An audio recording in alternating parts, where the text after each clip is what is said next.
Mr. Ross Layton of Florida.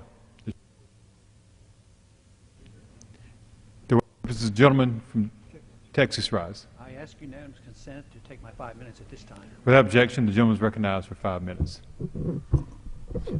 Thank you, Mr. Speaker. Wikileaks' release of classified information has generated a lot of attention worldwide in the past few weeks. The hysterical reaction makes one wonder if this is not an example of killing the messenger for the bad news. Despite what is claimed, information so far released, though classified, has caused no known harm to any individual, but it has caused plenty of embarrassment to our government. Losing a grip on our empire is not welcomed by the neoconservatives in charge. There is now more information confirming that Saudi Arabia is a principal supporter and financier of al-Qaeda, and this should set off alarm bells since we guarantee its Sharia-run government. This emphasizes even more the fact that no al-Qaeda existed in Iraq before 9/11, and yet we went to war against Iraq based on the lie that it did. It has been charged by self-proclaimed experts that Julian Assange, the internet publisher of this information, has committed a heinous crime deserving prosecution for treason and execution or even assassination. But should we not at least ask how the U.S. government can charge an Australian citizen with treason for publishing U.S. secret information that he did not steal? And if WikiLeaks is to be prosecuted for publishing classified documents, why shouldn't the Washington Post, the New York Times, and others that have also published these documents be prosecuted? Actually, some in Congress are threatening this as well. The New York Times, as a result of a Supreme Court ruling, was not found guilty in 1971 for the publication of the Pentagon Papers. Daniel Ellsberg never served a day in prison for his role in obtaining these secret documents. The Pentagon Papers were also inserted into the congressional record by Senator Mike Gravel, with no charges being made of breaking any national security laws. Yet the release of this classified information was considered illegal by many, and those who lied us into the Vietnam War and argued for its prolongation were outraged.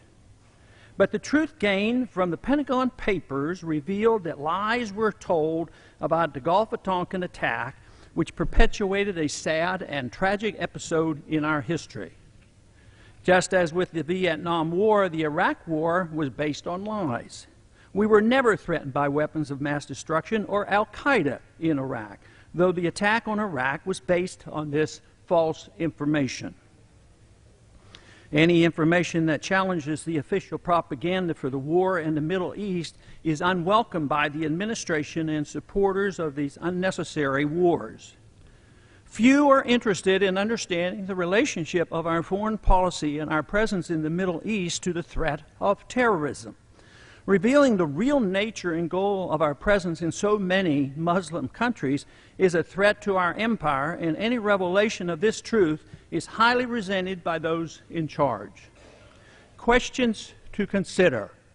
Do the American people deserve to know the truth regarding the ongoing war in Iraq, Afghanistan, Pakistan, and Yemen? Number two, could a larger question be, how can an Army private gain access to so much secret information? Number three, why is the hostility mostly directed at Assange, the publisher, and not our government's failure to protect classified information? Number four, are we getting our money's worth from the $80 billion per year we spend on intelligence gathering? Number five, which has resulted in the greatest number of deaths?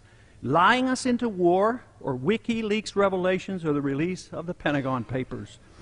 If Assange can be convicted of a crime for publishing information that he did not steal, what does this say about the future of the First Amendment and the independence of the Internet? Number seven, could it be that the real reason for the near universal attacks on WikiLeaks is more about secretly maintaining a seriously flawed foreign policy of empire than it is about national security? Number eight, is there not a huge difference between releasing secret information to help the enemy in a time of declared war, which is treason, and the releasing of information to expose our government lies that promote secret wars, death, and corruption. Number 9, was it not once considered patriotic to stand up to our government when it's wrong?